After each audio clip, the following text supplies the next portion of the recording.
balik lagi di kursus salon murah. Di video kali ini kita lagi mau bahas yang sedikit di luar nalar ya. Soalnya banyak banget yang tanya-tanya sama aku ini. Sekarang aku baru nyantai, baru aku bahas ya.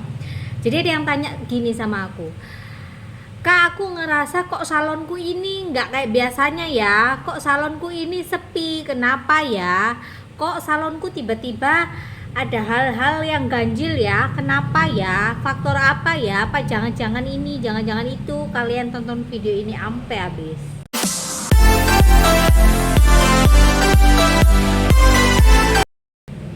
Nah guys, kita mumpung lagi nganggur ya, kita sharing-sharing. Siapa tahu kalian pernah mengalami ini atau lagi pernah mengalami ataupun belum mengalami. Amit-amit jangan sampai kalian ngalami ya. Jadi ada yang cerita sama aku. Jadi dia ini ngerasa kalau salonnya ini didukunin sama kompetitor usahanya ya, kompetitor usahanya. Jadi singkat cerita, dia ini merasa kalau salonnya ini didukunin sama kompetitornya, terus akhirnya salonnya ini jadi sepi beberapa minggu. Kalian pernah ngalami nggak? Atau kalian pernah merasa kayak gitu nggak? Nah, terus singkat cerita, dia nih cerita sama aku.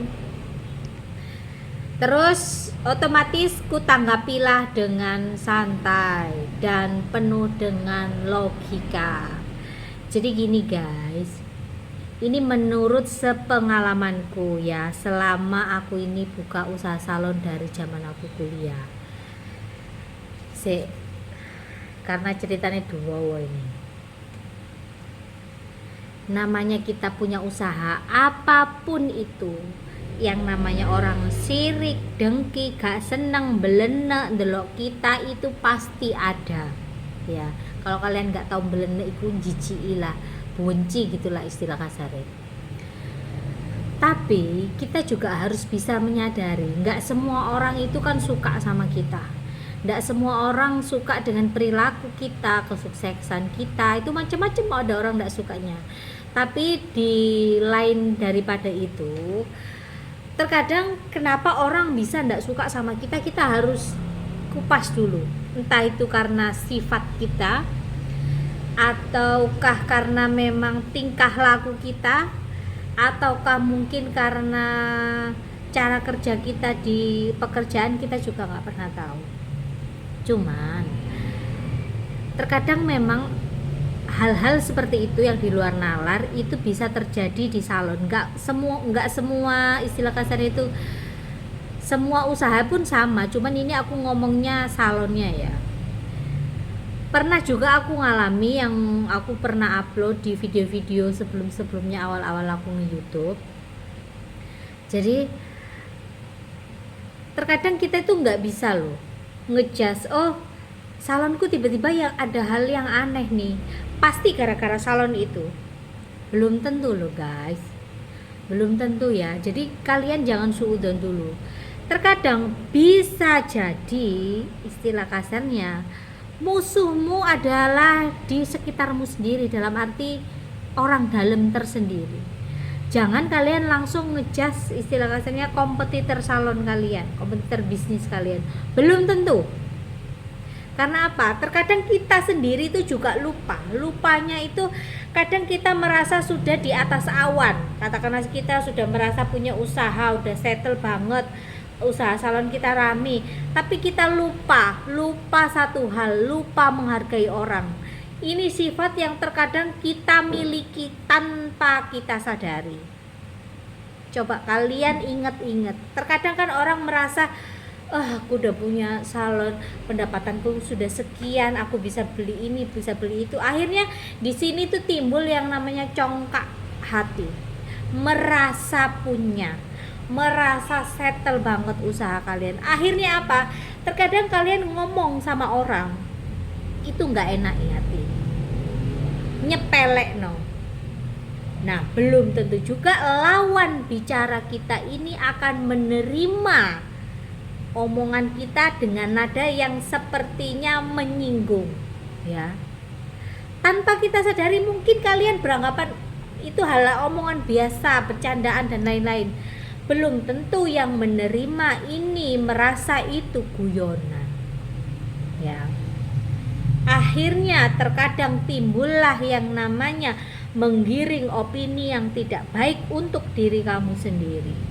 Contohnya, ketika orang sudah tersinggung dengan kamu, dia akan menjelekkan kamu di luar sana meskipun kalian ini ada status teman, saudara, ataupun istilah kasarnya sahabat, tetangga sendiri. Bisa jadi itu kalian bisa jadi musuh hanya karena terkadang kita lupa akan apa yang kita ucapkan sendiri ataupun tindak tanduk kita sendiri. Makanya ya, usahakan kalau kalian sudah di atas angin, jangan sampai sepatah kata dua patah kata kita ini tidak difilter, ya. Biasanya niki ketemu nih orang-orang yang congkak banget, yang merasa sudah settle banget. Kok giliran kalau sudah kejadian seperti ini bingung nuduh kompetitor A, kompetitor B, kompetitor C, yang akhirnya akan menjadi dan merusak pikiranmu sendiri. Kalian akan punya sugesti kalau kompetitormu ini gak sehat, kompetitormu ini nakal, berbuat hal-hal yang keji terhadap kamu. Padahal sebenarnya belum tentu. Terkadang orang terdekat sendiri itu yang belum disadari, bahkan kadang orang tidak menyadari itu. Ya, ketika orang, kita kembali lagi ya, menggiring opini yang tidak baik tentang kamu, itu juga bisa menyebabkan salah satu salon kalian sepi. Ya, itu harus dipilih. Ojo gampang nuduh orang kalau kalian ini tidak tahu banget, dan kalau kalian ini nggak punya indera ke-10, istilah kasarnya tuh, ya jangan. Bisa jadi itu faktor-faktor seperti itu. Ketika orang sudah terkena hasutan untuk membenci kamu, tidak suka dengan kamu, ya bisa jadi berimbas dengan usaha kamu, gitu loh. Itu kalau kita berpikir secara sehat. Terus lagi, iyakah ketika orang yang misalkan tersinggung sama kita itu tidak berbuat hal-hal yang di luar nalar? Dalam arti gini, kalau hanya sekedar menggiring opini yang tidak baik, ini lambat laun akan kembali seperti semula. Dalam arti, mari sepi kok pasti akan rame maneh. Dengan sendirinya, istilah kasarnya gosip-gosip miring tentang kamu yang tidak benar, ya misalkan itu tidak benar, itu akan sirna dengan sendirinya, akan kembali pada habitatnya, kembali lagi salon kamu akan rame. Tapi kalau yang orang tersinggung tersebut berbuat hal-hal yang di luar nalar, misalkan zaman sekarang itu banyak banget orang pinter ya yang sudah ke publik, ya gampang banget untuk mencelakai orang dengan media-media tertentu. Banyak banget. Banyak juga orang yang sudah nekat, pikirannya gelap melakukan hal tersebut karena dendam pribadi juga ada. Makanya jangan selalu menuduh kompetitor. Bisa jadi orang terdekat kamu. Karena apa? Sejatinya kalau kompetitor ini ya, memang aku tidak menyalahkan ya. Kita bisa menuduh seperti itu kalau kita ini bertemu dengan kompetitor yang memang dia ini arahnya itu selalu ke hal-hal yang mistis. Ada yang kayak begitu. Karena aku juga sering menjumpai hal-hal seperti itu banyak dilakukan oleh pelaku-pelaku usaha yang sama dengan saya untuk mencelakakan kompetitornya, untuk buat tutup kompetitornya, bahkan ada yang sampai dimatiin sekalipun, itu juga ada kayak gitu. Kejamnya dunia persalonan, orang makan orang. Tapi nggak semuanya dilakukan sama kompetitor. Terkadang ya kalian lebih, pikiran kalian tuh arahkan ke yang terdekat dulu. Karena apa? Orang kalau sudah tidak seneng ya, mau keluar duit dari yang medit ya, dari yang pelit. Dia akan royal untuk menghancurkan orang yang dia tidak suka. Makanya itu kalian harus, istilah kasarnya itu lebih baiknya loh ya, istilah ini kalau aku pribadi ya, aku datang ke salon ya udah masuk salon, ketemu orang sekedarnya aja nyapa, habis itu sudah putus di situ, tidak ada omongan yang lain-lain. Aku hanya ngurusi diri saya, keluarga saya, dan istilah kasarnya salon plus pegawai saya. Di luar itu saya tidak mau membahas apapun, mau kanan kiri ini itu, aku hanya sekedar ku dengarkan aja, nggak mau berkomentar yang lebih untuk menjaga hal-hal seperti itu.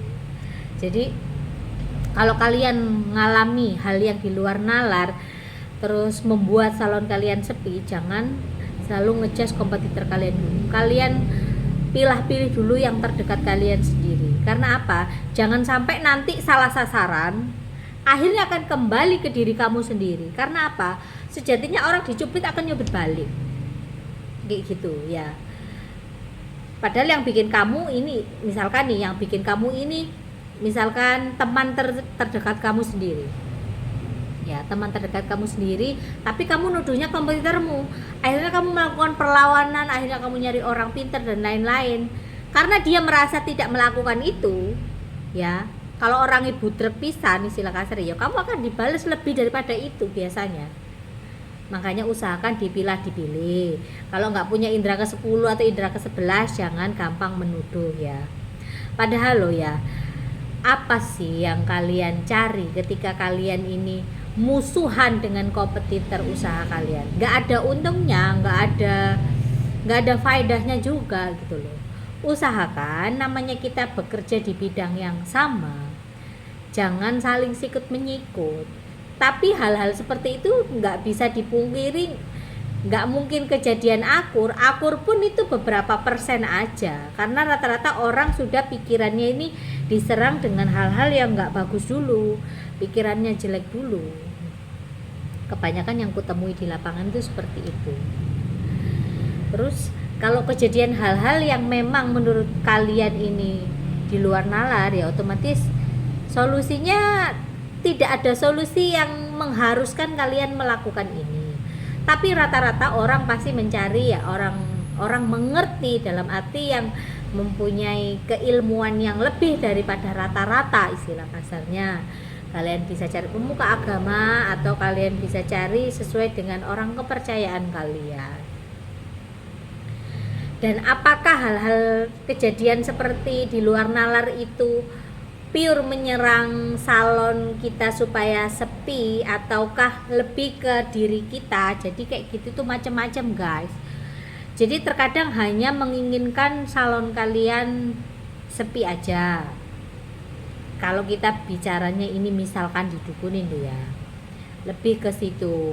Jadi orang lihat salonmu ini tutup, orang lihat salon kamu ini hawanya nggak enak kayak gitu-gitu, jadinya bikin sepi. Ada juga yang sudah menyerang personal. Kalau menyerang personal ini lebih menakutkan lagi.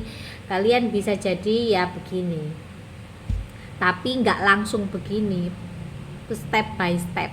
Dan itu dilakukan orang-orang yang sudah memiliki ilmu, istilah kasarnya tuh ya, sudah memiliki kemampuan, sudah di atas rata-rata daripada umumnya. Dan itu harus mengeluarkan uang yang budgetnya itu tinggi. Nah makanya ketika kalian pernah mengalami seperti itu, jangan asal menuduh kompetitor ya, jangan. Siapa tahu nanti kalau misalkan orang itu tidak merasa, terus mbok cubit, kamu dicubit balik ya, cubit balik sampai kalian ini jatuh istilah kasarnya, sampai nggak berdaya gitu kan, yang rugi kalian sendiri ya. Dan kadang ya itu seperti aku bilang, tutur kata, perilaku kita sama orang terdekat, teman, saudara, segala macam itu juga harus kita filter juga ya. Orang kalau sudah nggak seneng ya, itu arahnya wes pasti ke situ, nggak mau kamu sukses istilahnya kayak gitu. Jadi usahakan, makanya bonding antara pelaku usaha salon yang satu dengan yang lain itu penting, supaya apa? Bisa saling tukar pikiran, bisa saling tuker pengalaman, jangan dimusuhi. Karena rata-rata orang-orang yang sudah berkecimpung di dunia salon iku podo musuhan antara satu dengan yang lain, padahal takaran rezeki itu sudah ada yang atur. Jangan kalian ini bingung, kok salon sono payu kono sepi, kenapa? Wah iku dukure sip iku balik. Ojo mikir ngono, karena rezekinya wong itu sudah ada takaran. Kalian juga nggak pernah tahu itu salonnya rame bisa jadi karena dia benar-benar butuh uang, karena mungkin ada proses pengobatan keluarganya atau apa yang memang mengharuskan dia mengeluarkan uang, akhirnya yang di atas ngasih rezekinya lebih, kalian juga nggak tahu, iya kan? Nggak ada yang ngerti hal gitu. Kalian dikasih nikmat sehat itu sudah alhamdulillah, rezeki itu sudah pasti ada selagi kalian menebar jaring. Itu kalau pikirannya orang waras. Kalau pikiran kalian ini nggak waras, dalam arti pikiran kalian selalu diselimuti yang namanya negatif terus, ya pasti arahnya akan ke situ gitu. Kalian arahnya itu sirik, dengki, kan nggak boleh kayak gitu itu. Jadi usahakan kalian jadi pelaku usaha salon iki ojo saling musuhan, kayak apa? Gak guna, gak penting gitu loh. Alangkah baiknya itu kalian itu ngumpul, berbagi, sharing, gak akan ketuker rezeki nih. Aku bisa ngomong kayak begini itu karena banyak banget yang aku temui ya, podo sikut-sikutan, saling menjelekkan satu sama lain. Ya buat apa? Kamu lah harus ditakdirno soge, mau kamu ongkang kaki loh, kamu sedino customermu cuma satu katakanlah lo ya karena kan soge ini tuh bisa jadi dari faktor yang lain, entah itu karena memang keluargamu jaya, yang kedua memang kalian hoki dapat suami yang bertanggung jawab dan royal, itu kan macem-macem, ya kan? Jadi ojo terlalu berpikir kalau kompetitor ini seperti ini, kompetitor ini seperti itu, ya jangan. Karena aku sering banget nemuin hal-hal kayak gitu. Bahkan aku sendiri itu loh ya, sering banget dimusuhin sama kompetitor salon. Aku sendiri juga heran, padahal aku juga nggak ngapa-ngapain. Jangan seperti itu, nanti malah menyusahkan dirimu sendiri. Belum tentu istilah kasarnya itu orang itu nggak suka sama kamu, belum tentu juga istilah kasarnya orang yang kamu tidak suka ini menjelek-jelekan kamu, itu belum tentu. Terkadang mungkin memang mukanya atau pembawaan badannya itu memang istilah kasarnya judes-judes gitu, tapi kan hatinya ini tidak sampai hati melakukan ibarat kata mencelakai kamu, tidak suka sama kamu, menggiring opini yang tidak baik tentang kamu, itu tidak ada di situ. Tapi pikiranmu sendiri yang ke arah ke situ, akhirnya apa? Kamu sendiri yang tidak menyukai kompetitor kamu. Padahal sebenarnya kalau istilah kasarnya itu rukun-rukun aja dengan para pelaku usaha salon yang lainnya, kan gampang sharing sama orang. Katakanlah kita ada lupanya, ada nggak ngertinya tentang apapun itu yang berhubungan dengan salon, kita itu bisa sharing. Jangan selalu berpikiran biasanya kan ada nih kayak gitu-gitu, akhirnya apa? Timbul rasa ndak senang ya. Belum tentu orang yang kamu berpikir tentang orang itu ndak suka sama kamu, itu belum tentu dia jelek-jelek kamu loh. Soalnya aku sudah pernah ngalami hal kayak begini, jadi aku ya sekedar sharing dan bagi pengalaman buat kalian-kalian yang mungkin kalian pernah mengalami. Jangan pernah kalian itu menganggap kompetitor kalian itu saingan yang dalam arti itu wis pasti tidak senang sama kamu, wis pasti ngeresekin kamu, belum tentu ya. Jangan punya berpikiran seperti itu. Kalau aku pribadi, aku hampir tidak punya pikiran seperti itu, nggak pernah ngurusin yang seperti itu, karena kan aku mempunyai prinsip sendiri, dalam arti itu ya memang istilah kasarnya itu ya aku ngurusi diriku sendiri. Orang lain mau ngomong ini itu aku nggak terlalu dengerin juga, mau orang nggak suka sama aku juga ya wes lah, istilahnya itu kayak gitu. Soalnya apa, kalau kita terlalu mikirin hal seperti itu ya nggak akan sehat pikiran kita. Jadi sebisa mungkin dipilih kita pikir segala sesuatunya itu pakai logika juga ya. Kita berpikir ke arah yang ke situ, yang di luar nalar boleh, tapi kembali lagi logika kita juga harus dipakai. Oke, itu aja yang mau aku sharing sama kalian. Terima kasih buat kalian yang udah nonton video ini.